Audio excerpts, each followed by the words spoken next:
Welcome. We're going to take a look at the rig, and like I said a little bit earlier, we're going to dispel some of the myths that it takes a lot of money to make a good sounding piano tutorial lesson, whatever you want to do for your ministry. Some information that was hard for me to find, but I did some research. I did my own research, a lot of trial and error, and sharing it with you guys. The more people we have out there getting the ministry out, the better. So let's take a look. Let's start with a mixer back here. Running a simple 12-channel Samson mixer. I got it for, I think it was around $225. But like I said, you don't have to spend a whole bunch of money. And I run everything. I run the keyboards through it. I run the Mac through it, and I'll show you that a little bit later. Right here is my stand, and I'll step back for it. This is my stand. Now, it looks like one of those expensive stands that you have to specially order, but what I did was I took a regular boom stand, and as you can see right here, this is the piece that I bought, the extension, ran the regular boom, and it gives me more range of motion, gives me more area that I can cover when we're recording my tutorials, because I did find that it was hard. You had to position, you had to have something to sit the mic stand on top of to get it right over your keyboard. This is my way of going in and actually finding a way to get rid of that problem. Take a look. And I'm a little congested here. It's cold season. Everybody's getting sick. This is where you usually would have the mic holder. I detached that. It's a little screw, little flathead screw. Pull that out, and I kept the holder piece. And what I did was I went to a Lowe's or Home Depot and found a screw. And what you want to do is find a screw, because the camera, most cameras have the same hookup. I think it's about a 1/4 inch. Found a 1/4 inch screw. I ran it through, and then I got a little form fitting to tighten it right here. I then took and ran my camera on the end of it. So now my camera has motion. I can do whatever I want to with it. And that helps out with range of motion also. See back here, I have a regular light. I don't have the expensive Hollywood stage lights. I just use a simple room light. Nothing special there. And right here is my actual mic that I speak through. I will probably go to a lavalier somewhere down the line, but they're expensive. This right here is set up. I got the mic for like 50 bucks, and I got the stand for like 45. And what I did was I got an additional boom extension for this also. This is the regular mic stand. Actually, I have two on this one. There's one boom right here, and then this is the other extension. This is the regular mic, and the extensions are around 10 bucks. I am using a Mo X8. It's got great sounds, great feel. I love the action. Let me remove this. I don't want people to think I'm advertising for that company.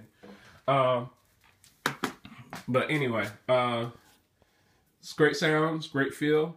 And right now, basically, I use it as a controller, because a lot of the sounds that I use on the tutorials are from my Mac. I use a lot of I use a lot of Contact VSTs, and also I use my Ravenscroft brand, and I'll show you that when we move back to the computer. Right here, I have a 2012 iMac, and I have another monitor so that I have more room to work with, so I use a split screen. Great, I love it. What I did with my iMac was I basically expanded the memory, so I'm working with about 24 gigs of RAM. I got it. When I got it, I think it was around 8. What Mac doesn't tell you is that you can expand it more than what they tell you. You just got to get the right expansion boards. But that's another subject for another video.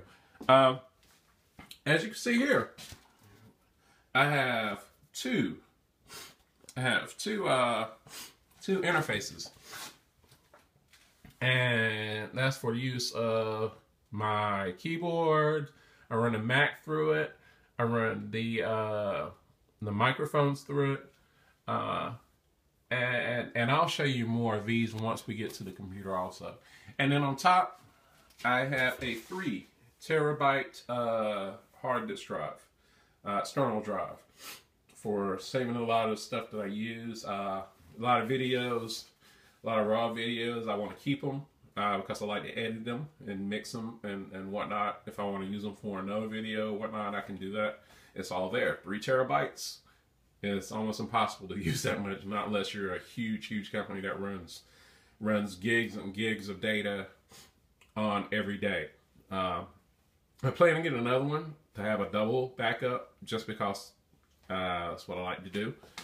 And then if you look here, I got this little contraption, excuse me. Usually with my iMac, I think I had like 3 USB slots, and I was using them all. So what I did was I ran this, and I got basically 3 additional ones, because you have to run this to the computer, so that's going to take up 1. But you got 3 additional USB hookups, and just awesome. One thing I do, and I'll show you the rest of what's in this room. Nothing major. I took and ran like an old speaker, and this is just for like when I'm doing general mixing or want to hear something out loud, but it's pretty good sound. I got an old Technics speaker right here, and I got the same thing going on right here. And along with that Technics speaker, I'm running 4 Media One Samsung monitors. These little bad boys are gems. They are my hidden weapons. People don't understand that you can get good studio monitors, and these Samsung Media Ones are amazing monitors. Sound great, clean sound. Price, I think it was about $100 a pair. I got them for. I think they make a newer version now, but these bad boys, they're worth the money. Actually, they should be priced higher. In my opinion, I think they should be priced around $150, $200 a pair. But they're doing the right thing. They're trying to save people money and give them high quality. So this is my setup. Oh, let me show you my little chair. Of course, I got like 3 different sets of headphones. I always get you a pair of, go ahead and spend like $100, $150, get a good pair. This pair right here, just started using about a week ago, and instantly saw a difference between those and the pair that I was using. But Sony pair, noise cancellation worked pretty well also. But these right here, man, these things rock. My chair, got a little quick lock, because I'm always sitting here. I'm always either practicing shading or whatnot. Get one of these from Guitar Center for $150. Well worth the money. Well worth the money. So that's the rig setup. My rig room for mixing. Like I said, nothing special. It's not a huge. It's not one of those name brand studios, but gets the job done. Let's get back to the computer. All right. Now you saw my hardware, and now I'm gonna give you a quick look at the software that I use. And let me go ahead and preface by saying that this is more geared towards Mac, but this will give you ideas on how to use your programs and software in PC. It was one of the hard things that I had to research, because it's just plain, it's hard to get answers because everybody does it different ways. and depending on your budget, depending on what you have, that basically determines what you can do. And like I said, you can record a tutorial with just basically.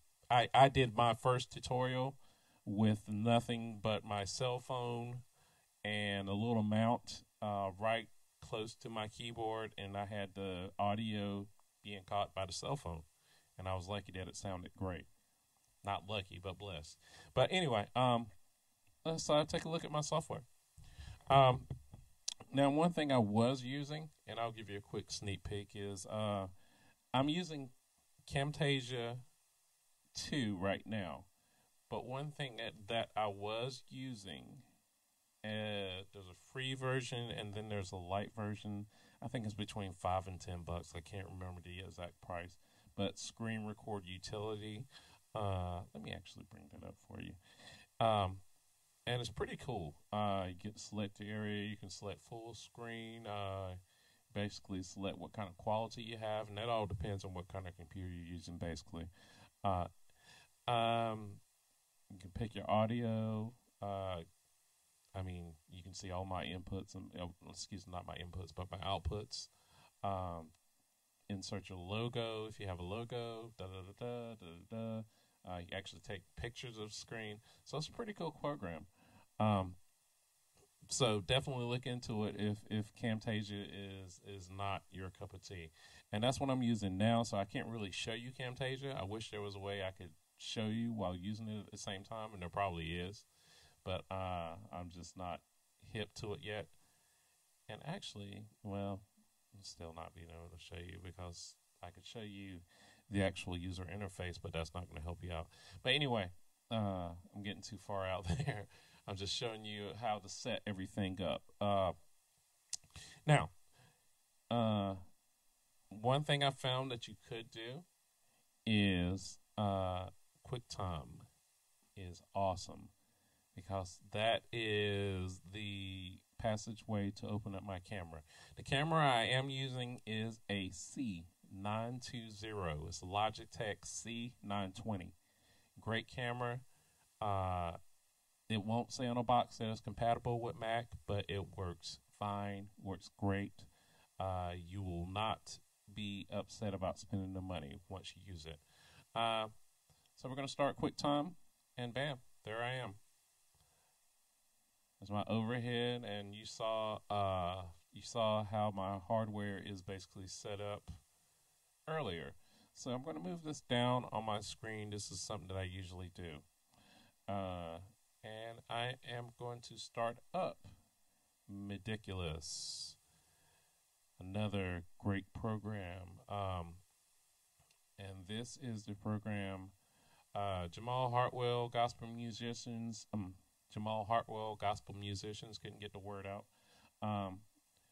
Great program. There's a Humblekeyz, and then there's a Humblekeyz Pro. Humblekeyz is basically just a keyboard and the MIDI.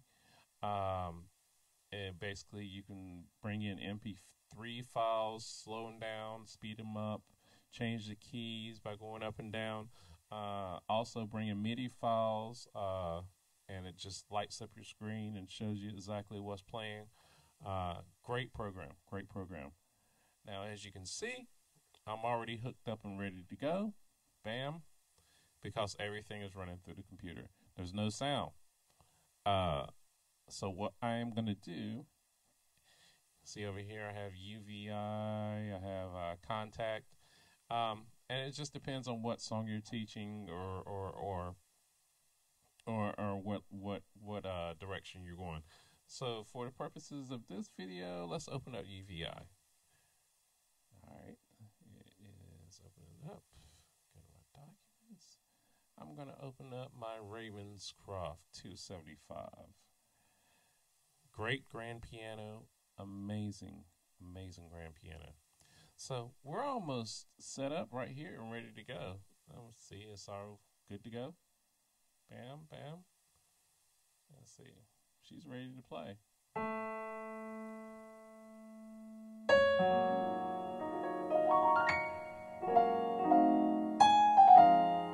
So, ready to record our little tutorial here. And usually, when I am running Camtasia, I can highlight the screen and run it down and pick how much of the screen I want to use and so forth. Bam. And we're ready to record. I'm recording. And once I get the video, I run it through either iMovie or Logic, because the sound quality coming out is not ideal because of the way I do it, but I found a little backdoor entrance as far as getting the sound that you want and filtering it through. And then there's a couple other programs, but I just wanted to show you this for right now. This is basically the startup. You got your piano ready to go. You got your overhead, and I've showed you that already. You got my MIDI keyboard, and you're ready to record your tutorial. So I hope that at least gets you started. There's going to be more to come. I'm going to show you as I get the chance to record the videos. But the next video, we're going to look at taking a video, running it through Logic, getting the sound that we want, and then actually doing some text editing and showing you how to actually put text on the videos. But this is part 1 of the recording your own lesson / tutorial. So stay tuned for part 2, and I hope this blesses you. Pray, play, be humble. Talk to you guys soon.